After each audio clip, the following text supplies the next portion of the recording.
Palavra da Verdade, com Hernandes Dias Lopes.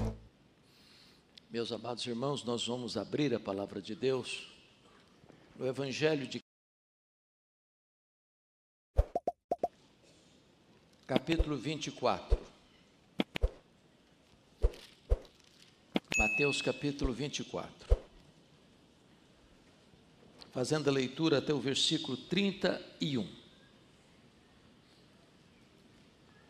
Esse texto diz assim: tendo Jesus saído do templo, ia se retirando quando se aproximaram dele os seus discípulos para lhe mostrar as construções do templo. Ele, porém, lhes disse: não vedes tudo isto? Em verdade vos digo que não ficará aqui pedra sobre pedra que não seja derribada. No Monte das Oliveiras achava-se Jesus assentado, quando se aproximaram dele os discípulos em particular e lhe pediram: dize-nos quando sucederão estas coisas e que sinal haverá. E ele lhes respondeu: vede que ninguém vos engane, porque virão muitos em meu nome dizendo: eu sou o Cristo, e enganarão a muitos. E certamente ouvireis falar de guerras e rumores de guerras. Vede, não vos assusteis, porque é necessário assim acontecer, mas ainda não é o fim. Porquanto se levantará nação contra nação, reino contra reino, e haverá fomes e terremotos em vários lugares. Porém, tudo isso é o princípio das dores. Então sereis atribulados e vos matarão, sereis odiados de todas as nações por causa do meu nome. Nesse tempo, muitos hão de se escandalizar, trair e odiar uns aos outros. Levantar-se-ão muitos falsos profetas e enganarão a muitos. E por se multiplicar a iniquidade, o amor se esfriará de quase todos. Aquele, porém, que perseverar até o fim, esse será salvo. E será pregado este evangelho do reino por todo o mundo, para testemunho a todas as nações. Então virá o fim. Quando, pois, virdes o abominável da desolação, de que falou o profeta Daniel, no lugar santo de quem lê entenda, então os que estiverem na Judéia, fujam para os montes. Quem estiver sobre o eirado, não desça para tirar de casa alguma coisa. E quem estiver no campo, não volte atrás para buscar sua capa. Ai das que estiverem grávidas e das que amamentarem naqueles dias. Orai para que a vossa fuga não se dê no inverno, nem no sábado. Porque nesse tempo haverá grande tribulação, como desde o princípio do mundo até agora não tem havido, nem haverá jamais. Não tivesse aqueles dias sido abreviados, ninguém seria salvo. Mas por causa dos escolhidos, tais dias serão abreviados. Então, se alguém vos disser: eis aqui o Cristo, ou ei-lo ali, não acrediteis.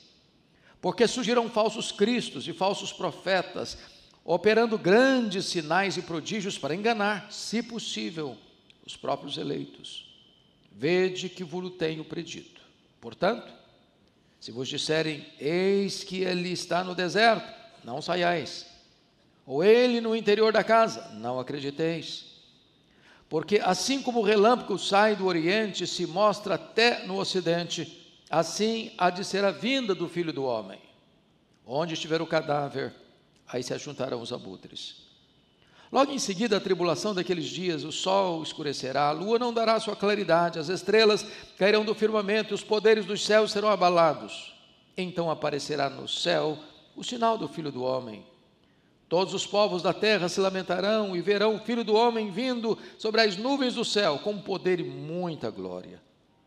E ele enviará os seus anjos com grande clangor de trombeta, os quais reunirão os seus escolhidos dos quatro ventos, de uma a outra extremidade dos céus. Amém. Meus amados, a recente guerra, já conhecida como a Guerra dos 12 Dias, entre Israel e Irã, com a intervenção dos Estados Unidos, reacendeu na igreja evangélica brasileira, por que não dizer de outros lugares do mundo, a agenda escatológica da igreja. E nesse momento, tantas pessoas se levantam e são feitas. E precisamos nos acautelar, porque há aqueles que, de forma assodada, dizem que agora chegou o fim. Agora estamos, de fato, na última geração. Agora é o cumprimento de Ezequiel 38, 39, de Gog e Magog. Essas declarações, embora causem arrepios em uns e temor em outros e levante grandes questionamentos da outra parte, são apressadas e perigosas, porque de certa forma isso é marcar uma data, isso é marcar um tempo ou época, que o Pai reservou pela sua exclusiva autoridade. Todas as pessoas que tentaram marcar datas para a segunda vinda de Cristo, fracassaram, e hão de fracassar, porque foi o próprio Jesus quem alertou sobre isso. Esta agenda é da economia exclusiva do Pai. Isso, entretanto, não deve nos levar a uma posição de descuido, de desatenção, porque as placas dos sinais da segunda vinda de Cristo estão por toda a nossa estrada. Às vezes verdadeiros outdoors iluminados, despertando a igreja, alertando a igreja acerca dos eloquentes sinais da volta do Senhor Jesus. Aqui no texto lido, nós temos a segunda vinda e de como será a segunda vinda. E é curioso que o texto do sermão profético comece quando Jesus sai do templo. Diz o texto que ele ia se retirando. Quando se aproximaram os seus discípulos, tomados de grande admiração, uma vez que eles eram galileus, ou seja, da parte norte de Israel, uma região mais agrícola, uma região mais interiorana, uma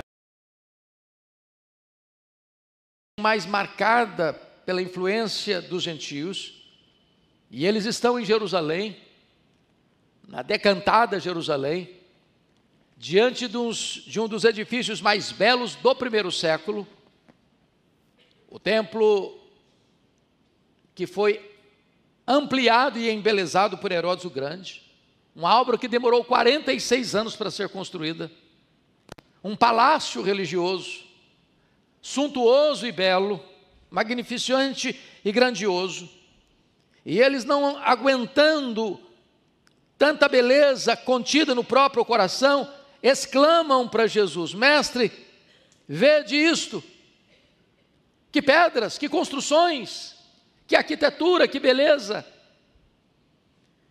E Jesus responde de forma chocante, perturbadora para eles: não vede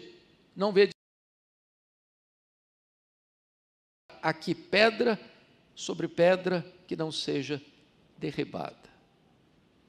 Já imaginou se alguém chegasse para qualquer de nós aqui e dissesse assim: olha, está vendo Vitória? Cidade bela, encantadora. Perdoe-me de dizer isso, para mim é a capital mais bonita do Brasil. E alguém dissesse: está vendo essa cidade? Pois é, ela vai ser destruída. Ela vai ser arrasada. Os prédios vão ser completamente colapsados. Está vendo esse templo bonito? Não vai ficar pedra sobre pedra. Vocês já imaginaram o impacto disso na vida dos discípulos? E depois que Jesus traz esse vaticínio, essa profecia, de fato ele se retira. Desce o Vale do Cedron, atravessa o Vale do Cedron, sobe o Monte das Oliveiras e fica exatamente de frente ao templo. Quando então os discípulos se aproximam em particular e perguntam: Mestre, fala para nós aí, quando é que vai acontecer isso? E mais, que sinal haverá da tua vinda e da consumação do século? É claro que Jesus está tratando de duas coisas. Primeiro, ele está tratando da destruição de Jerusalém. Ele está tratando da destruição do templo de Jerusalém. Ele está tratando de uma horda que vai invadir a cidade de Jerusalém, vai destruí-la. Ele está falando que aquele templo tão belo, semelhante ao templo de Salomão, vai virar cinza. Eles engatam então a pergunta, conectando esse fato com a segunda vinda de Cristo, com a consumação do século. E então Jesus começa a abrir o mapa escatológico, apontando para eles e para nós, e para gerações pósteras, quais são os sinais da segunda vinda de Cristo. Com a sua Bíblia aberta comigo e com o texto que vai ser sempre reportado aí no telão, vamos ver o primeiro sinal que Jesus aponta no versículo 4. Versículo 4, toda a igreja lendo comigo, por favor, vamos? E ele lhes respondeu: vede que ninguém vos engane. Por favor, versículo 11, na tela para toda a igreja comigo. Versículo 11, vamos lá? Levantar-se-ão muitos falsos profetas e enganarão a muitos. Versículo 24, na tela também, vamos juntos. Porque surgirão falsos cristos e falsos profetas, operando grandes sinais e prodígios para enganar, se possível, os próprios eleitos. Então, o primeiro sinal que Jesus aponta é para o engano religioso. E, meus irmãos, o engano religioso tem sido uma coisa frequente na história da igreja. É só você ler a história da igreja e você vai ver grupos surgindo, pregando heresias, destoando e distorcendo a verdade. Mas na medida que os anos avançam, esse engano religioso também vai crescendo. Eu fiquei impressionado, recentemente li um livro de um sociólogo brasileiro, que fazendo uma pesquisa do crescimento religioso no Brasil, constatou que nós temos mais de 104 mil CNPJs de igrejas no Brasil, mais de 104 mil CNPJs. Todo dia surge uma nova igreja, uma nova seita, uma nova religião, com novas doutrinas, com novos ensinos. Isso prolifera, e isso cresce. E nós temos um imaginário aqui no Brasil e mundo afora, que se você ver alguém fazendo alguma coisa extraordinária, que nós chamamos de milagres, de prodígios, de sinais, então as pessoas são levadas, é de Deus, é Deus que está fazendo, é Deus que está operando, e não estamos negando que Deus não possa fazer sinais, prodígios e maravilhas ainda hoje, mas alertemo-nos para o fato de que nem todo milagre, nem todo sinal, nem todo prodígio tem procedência divina. São elementos que podem levar as pessoas ao engano, ao erro, à falsa doutrina, à falsa religião, conduzida por falsos mestres, falsos profetas, falsos apóstolos, falsos cristos. Então, é preciso abrir os olhos e ficar atento. Segundo sinal que Jesus aponta, está aí comigo no versículo 6. Ponha na tela para todos nós lermos. Vamos lá juntos? E, certamente, ouvireis falar de guerras e rumores de guerras. Vede, não vos assusteis, porque é necessário assim aconteça, mas ainda não é o fim. Versículo 7, a parte A. Vamos juntos.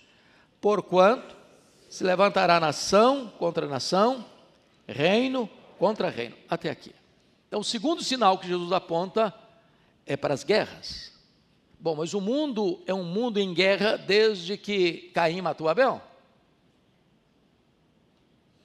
O historiador Gibbon diz que a história da humanidade é a história das guerras. Mas o que nos chama a atenção é o fato dessas guerras terem ou estarem se multiplicando. E se multiplicando, inclusive, em poder de destruição. Exatamente na época que nós alcançamos o apogeu do conhecimento, da fama, do sucesso, da glória humana, das conquistas humanas, da tecnologia, que foi o século passado, nós mergulhamos a história humana em duas sangrentas guerras mundiais. A primeira delas em 1914, 1914, 1918, com 30 milhões de pessoas mortas. A segunda delas em 1939 a 1945, com 60 milhões de pessoas mortas. E não aprendemos com isso. Porque resultando disso, países, nações governadas e tomadas por ideologias de totalitarismo, de absolutismo, de uma postura carrasca e cruel, gerou mortes aos milhões. Foi o século que mais matou cristãos em todos os séculos da história da igreja, foi o século passado. Agora olha para o mundo hoje, é um barril de pólvora. Hoje nós temos dois grandes polos de poder econômico, militar e bélico no mundo, e eles se respeitam por medo. Por medo. A paz que estabelece hoje é a paz do medo. Já em 1985, o Mikhail Gorbachev decretou um livro chamado Perestroika, e ele vai afirmar lá em 1985, há 40 anos, que o arsenal que tinha naquele tempo, e hoje tem mais do que isso, do que tinha na época, daria para destruir o planeta Terra 27 vezes. Chegando a ponto de afirmar que numa possível terceira guerra mundial não haveria vencedores nem vencidos. Estamos aí pisando em ovos. O mundo está prestes a explodir. É o medo, é a insegurança. São as guerras, são os rumores de guerras, reino contra reino, nação contra nação. E Jesus diz, fique atento, ainda não é o fim, é o princípio das dores, mas é um sinal eloquente de que Jesus está prestes a voltar. Terceiro sinal, confira comigo aí, versículo 7, toda a igreja comigo, vamos juntos. Porquanto se levantará nação contra nação, reino contra reino, e haverá fomes e terremotos em vários lugares. Vamos então entender o primeiro ponto. Haverá fomes. E aqui vale destacar que as fomes, está no plural, é um efeito colateral das guerras. Não tem nada mais insano do que guerra. Porque você destrói o que custou muito caro para construir. Você envia um míssil, ele faz um arraso. Além das vidas, destrói estruturas caríssimas. E depois vai ter que gastar para construir tudo de novo. E quando vai se fazer o orçamento das nações, tenho certeza disso, o maior orçamento das grandes nações do mundo não é com coisas para a vida, é com armas para a morte. As fomes no mundo não é porque falta provisão, é porque há injusta distribuição. Se o dinheiro gasto em armas de destruição fossem gastos em provisão, não haveria fome no mundo. No mundo de hoje, muitos morrem de comer e outros morrem de fome. E Jesus diz que essas fomes apontam claramente para a realidade da sua segunda vinda. Mas Jesus traz para nós aqui um quarto sinal, está aí no versículo 7 ainda, e terremotos em vários lugares. A terra está bêbada. A terra está cambaleando, os abalos sísmicos se multiplicam, as placas tectônicas estão se movendo, e os terremotos estão acontecendo em grande proporção, trazendo destruição, trazendo morte, trazendo dor, trazendo angústia. O que é digno de destaque, não é apenas que os terremotos acontecem, é com a intensidade e multiplicação deles, mormente do século passado para cá. E isso alerta-nos para a segunda vinda de Cristo. Mas em quinto lugar, quinto sinal, confira comigo o versículo 9, por favor. Toda a igreja comigo, o versículo 9. Então, sereis atribulados e vos matarão. Sereis odiados de todas as nações por causa do meu nome. Nesse tempo, muitos hão de se escandalizar, trair e odiar uns aos outros. E aqui é o sinal da perseguição religiosa. Bom, entendamos uma coisa. sempre houve perseguição religiosa. Nunca houve um período em que pudesse dizer, bom, agora a igreja está tranquila, dormindo em berço esplêndido. A igreja de Cristo sempre foi uma igreja martírica. Porém, o mundo caminha para uma situação, e já é um fato, assim como foi no primeiro século, que ser cristão é um grande perigo. Lá, no primeiro século, afirmar Jesus é o Senhor era botar a cabeça a prêmio. Era considerado uma traição ao Estado. Porque o Estado compreendia que só César é o Senhor. E no momento em que o indivíduo no Império Romano dizia Jesus é o Senhor, é como se ele estivesse traindo o Estado. Passível de prisão, passível de tortura, passível de morte. E quantos irmãos nossos foram queimados vivos, foram crucificados, foram jogados às feras, foram jogados em prisões imundas e saíram de lá leprosas. Não porque cometeram crimes, mas apenas porque declararam, Jesus é o Senhor. Não duvidem disso. Enquanto nós estamos aqui confortavelmente instalados dentro de um templo seguro e bonito, há irmãos nossos que estão sendo torturados, que estão sendo presos, que estão sendo assassinados, simplesmente porque tem uma Bíblia, ou porque professam o nome de Jesus. Como disse agora há pouco, o século que mais matou cristãos em todos os tempos foi o século passado. E nos países onde reina o totalitarismo, onde não há liberdade de você ter a expressão da sua consciência, muitos irmãos nossos estão sendo mortos e assassinados. E Jesus disse que haveria de acontecer isso. Por quê? O texto é claro. Sereis atribulados e vos matarão, sereis odiados de todas as nações por causa do meu nome. O simples fato de você levar o nome de Jesus será motivo para uma brutal perseguição em todas as nações. Isso não é uma coisa futurista. Isso é um fato real. Já hoje e agora. Mas vamos ao sexto sinal apontado por Jesus no versículo 12. Ponha na tela o versículo 12 para toda a igreja acompanhar. Todos juntos, por favor. E, por se multiplicar a iniquidade, o amor se esfriará de quase todos. Então aqui a multiplicação da iniquidade. Alguém aqui nesse auditório tem alguma dúvida de que a iniquidade tem se multiplicado hoje?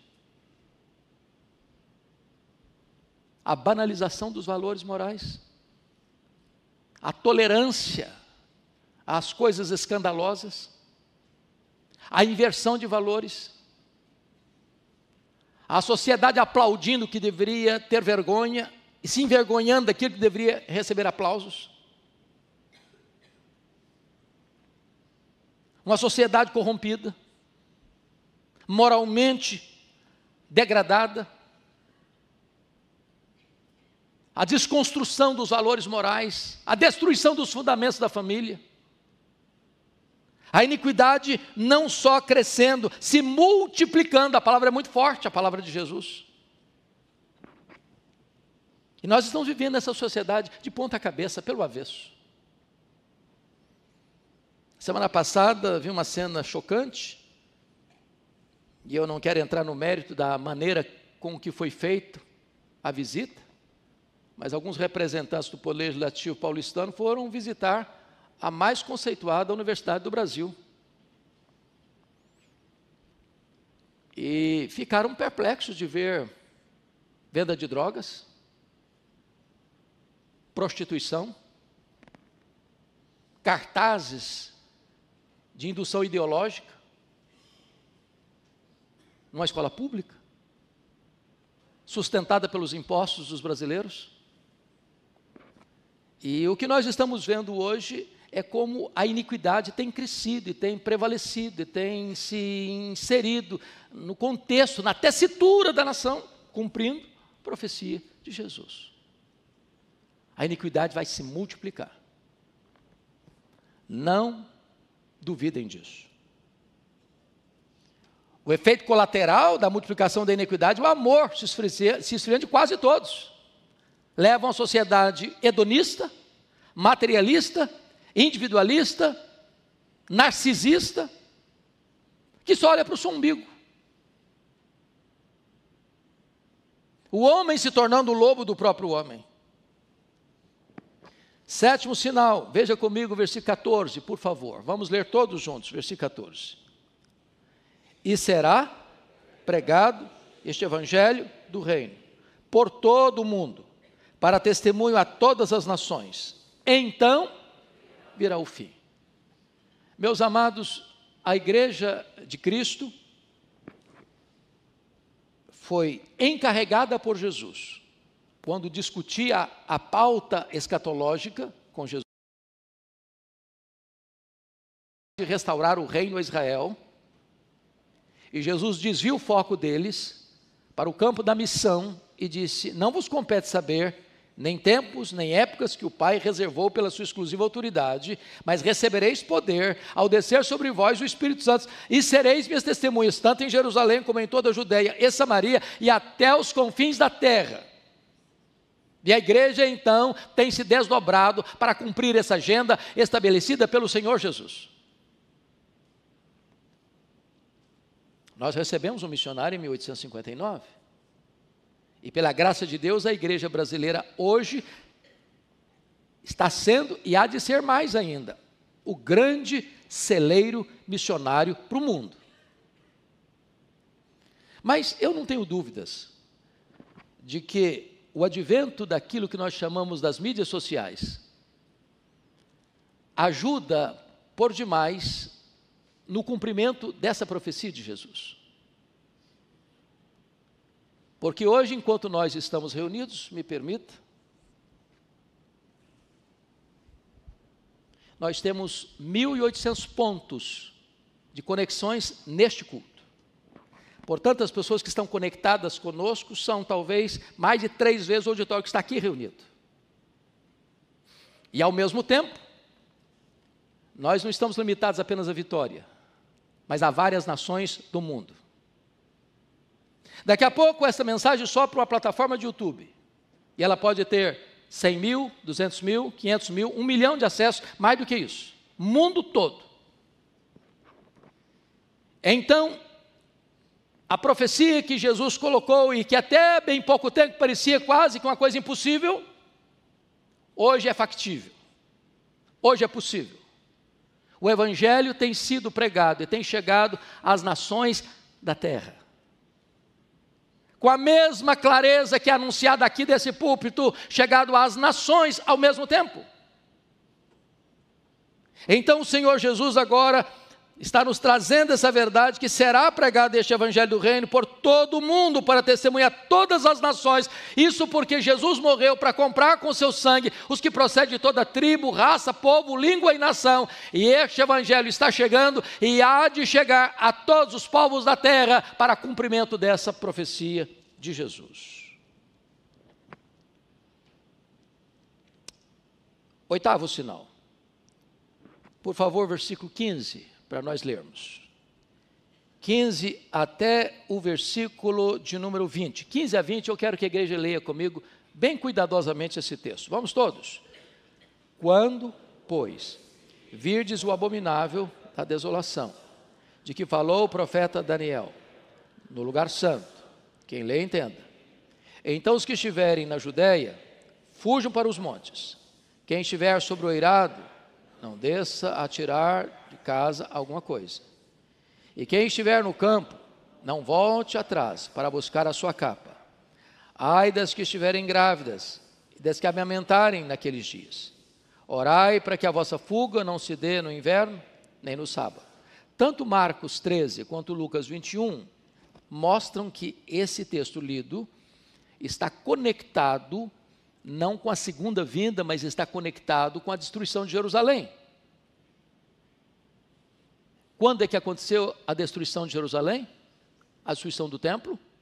No ano 70. Ele está falando de uma cidade sitiada. E Tito, Flávio, sitiou Jerusalém, cercou Jerusalém, entrincheirou Jerusalém. Nessa conjuntura, ele está dizendo o seguinte: se você estiver na Judéia, ou seja, onde está Jerusalém, fuja para os montes. Segundo, quem estiver sobre o eirado, lá em cima, escondido num sótão lá em cima, não desça para tirar coisa alguma da casa. Estamos falando de um ataque, de uma invasão, de um cerco militar. Quem estiver no campo, não volte atrás para buscar alguma coisa, como a sua capa. Fica lá no campo. A cidade vai ser invadida. Ai das que estiverem grávidas e das que amamentarem naquele dia. Por quê? Porque numa fuga, uma mulher grávida não tem condições de correr, e uma mulher com bebê no colo também não tem condições de correr com celeridade para buscar refúgio. Como aconteceu, mais de 1000 judeus se refugiaram quando a cidade foi atacada no ano 70, na fortaleza de Massada, às margens do Mar Morto. Versículo 20. Orai para que a vossa fuga não se dê no inverno, nem no sábado, porque no inverno Jerusalém chega a temperaturas abaixo de zero, e nessa temperatura não é fácil correr. No sábado, porque os judeus tinham leis que estabeleciam quanto e que distância uma pessoa podia andar no sábado, e não podia ir mais além disso. Então Jesus está aqui superpondo imagens. Primeiro está falando da invasão de Jerusalém.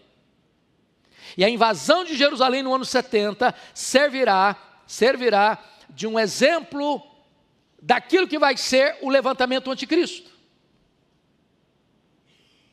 Aqui chamado de o abominável da desolação. O apóstolo Paulo chama do homem da iniquidade, o homem anomos, o homem sem lei. Apocalipse o chama de a besta que surge do mar. O apóstolo João, na sua primeira carta, o chama de o anticristo, que não é um partido político, que não é uma ideologia, que não é um grupo de pessoas, que é um homem, cujo símbolo, cujo número é 666. Ou seja, 6 é o número incompleto, que vem antes do 7, que é o número da perfeição. 3 vezes é o número da própria trindade, número completo, perfeito. Então, ele vai ser a consumação do mal, a consumação da iniquidade. E Apocalipse capítulo 13 diz que toda a terra, todas as nações, todos os povos, todas as pessoas vão adorar o anticristo, exceto aqueles cujos nomes estão escritos no livro da vida do Cordeiro. Em outras palavras, meus irmãos, Jesus não vai perder para o anticristo nenhuma das suas ovelhas. Nenhum dos cordeirinhos, por mais tenros que sejam, do Senhor Jesus Cristo, lavados no sangue do Cordeiro, selados com o Espírito Santo da promessa, vão se curvar diante do anticristo. Ao contrário, vão preferir a morte. E o anticristo vai lutar contra eles e vai matá-los. Muitos vão morrer. Mas Apocalipse 12:11 diz que quando um crente morre pela sua fé, ele não é derrotado, ele é o vencedor, porque venceu pela palavra, pelo sangue do Cordeiro e pela palavra do testemunho. Palavra do testemunho é a palavra da martiria. Então, quando um crente é colocado contra a parede, dizendo, ou você nega Jesus, eu te mato, ou você adora o anticristo, eu te mato, o crente diz, eu prefiro morrer a negar a minha fé. Eles vão matar o crente, mas o crente é vencedor, porque não vai negar a sua fé.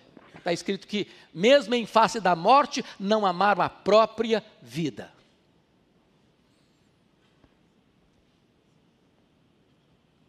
Nono sinal. Versículo 21 e 22. Por favor, vamos ler todos juntos. 21, vamos lá. Porque, nesse tempo, haverá grande tribulação, como desde o princípio do mundo até agora não tem havido. Nem haverá jamais.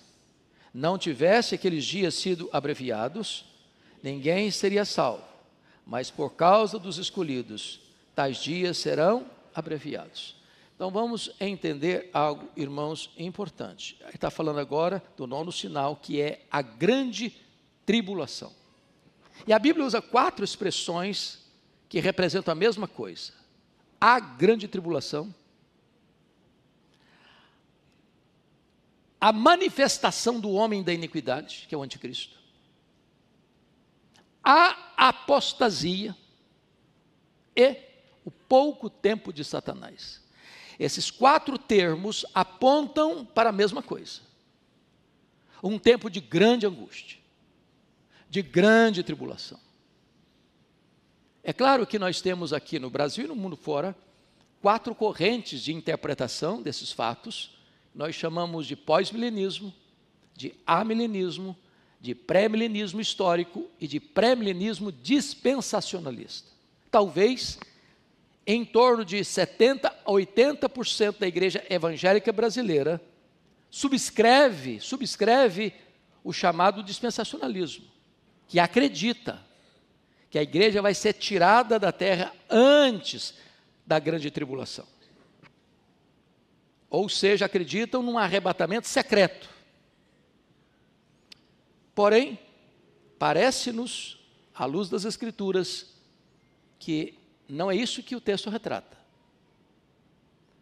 O que o texto retrata é que o povo de Deus vai enfrentar, sim, a grande tribulação. A igreja de Cristo é martírica. O Senhor não nos tirará da grande tribulação, Ele nos tirará na grande tribulação. Alguém pergunta, mas pastor, será que eu vou aguentar? E se chegar nos meus dias, eu vou aguentar? Eu pergunto a você, meu irmão, qual a sua diferença entre você e os mártires? Vocês acham que os mártires eram super crentes? Que eles não eram humanos como nós? Posso lhes garantir que nós não enfrentaremos, se acontecer nesta geração, com as nossas forças. O Senhor Jesus não vai perder nenhuma das suas ovelhas. O mesmo Deus que nos sustentou aqui e até aqui, há de nos sustentar até o dia final.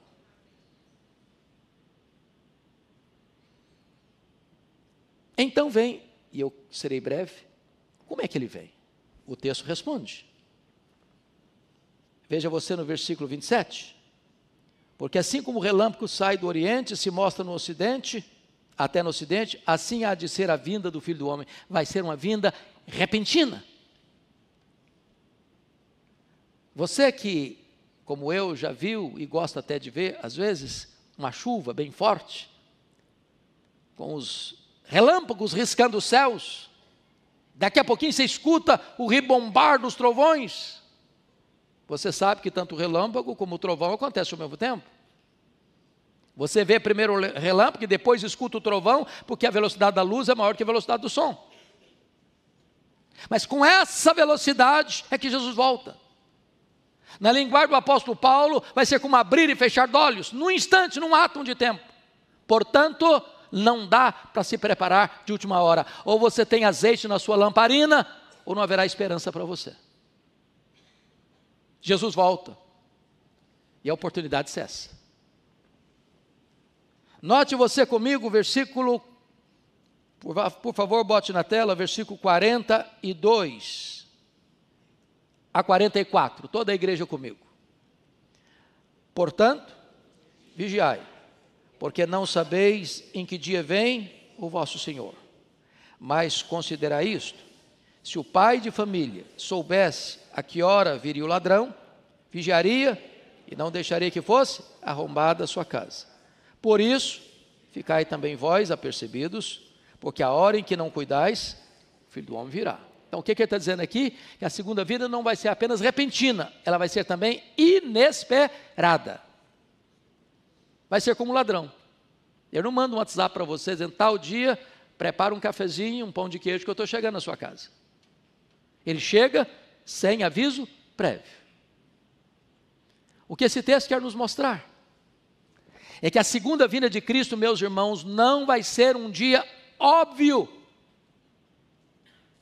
E Jesus ilustra esse fato assim, Confira comigo, por gentileza, versos 37 e 38, põe na tela para a igreja ler. 37 e 38, toda a igreja. Pois assim, como foi nos dias de Noé, também será a vinda do Filho do Homem.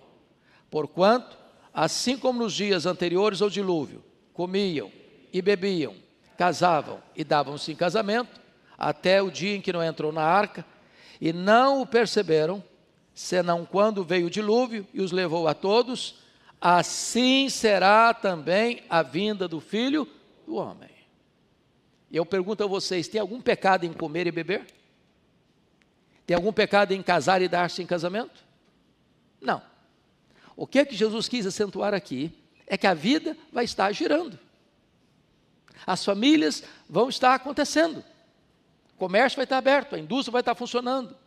Os aeroportos vão estar abertos, as rodovias vão estar abertas. As pessoas vão estar movimentando, as pessoas vão estar marcando casamento, as pessoas vão estar celebrando casamento, as pessoas vão ir ao supermercado, fazendo comida, fazendo almoço, fazendo jantar. As pessoas estarão na sua azáfama normal, na sua correria normal, nas suas atividades normais, quando Jesus voltará.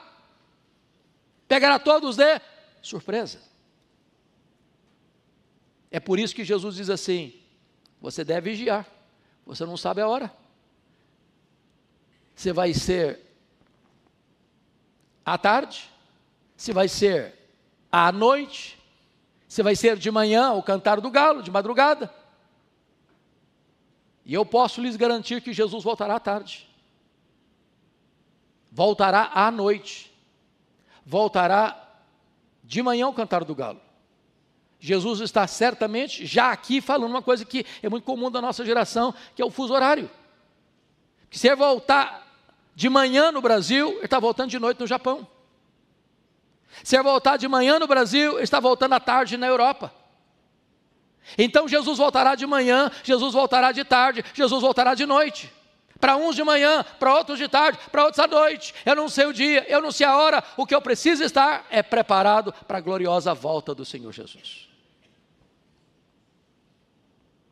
Mas notem comigo, versículo 30, por favor, bota na tela. Toda a igreja comigo. Então, aparecerá no céu, os povos da terra se lamentarão, e verão o Filho do Homem vindo sobre as nuvens do céu, com poder e muita glória. A volta de Jesus vai ser uma volta poderosa, gloriosa, vitoriosa, vencedora. Ele vem com grande poder. A Bíblia diz que quando ele vier, os mortos em Cristo ressuscitarão primeiro. Depois nós, os que estivermos vivos, seremos transformados e arrebatados para encontrar o Senhor Jesus nos ares. E diz a Bíblia que ele vem com tal poder, que ele mata o anticristo com o sopro da sua boca. E ele lança no lago do fogo o anticristo, o falso profeta, o diabo, a morte, o inferno e todos aqueles cujos nomes não estão escritos no livro da vida. E ele vai colocar todos os seus inimigos debaixo dos seus pés. E ele vai julgar as nações. E vai dizer para o seu povo, vinde benditos de meu Pai, entrai na posse do reino, que vos está guardado desde a fundação do mundo. E então nós estaremos com ele, sem lágrima, sem dor, sem luto, com corpos imortais, com um corpo imortal, incorruptível, glorioso, poderoso, espiritual, celestial, semelhante ao corpo da glória do Senhor Jesus, e nós reinaremos com ele, e nós serviremos a ele, e nós contemplaremos a face dele, e nós nos deleitaremos nele para sempre e sempre e sempre. A segunda vinda, irmãos, é o pináculo da nossa fé. É a acrópole da nossa esperança, é a consumação da nossa redenção. A postura da igreja há de ser aquela de aguardar e de apressar a segunda vinda de Cristo, para ficarmos na ponta dos pés, dizendo, Maranata, ora vem, Senhor Jesus. Que Ele nos abençoe. Amém.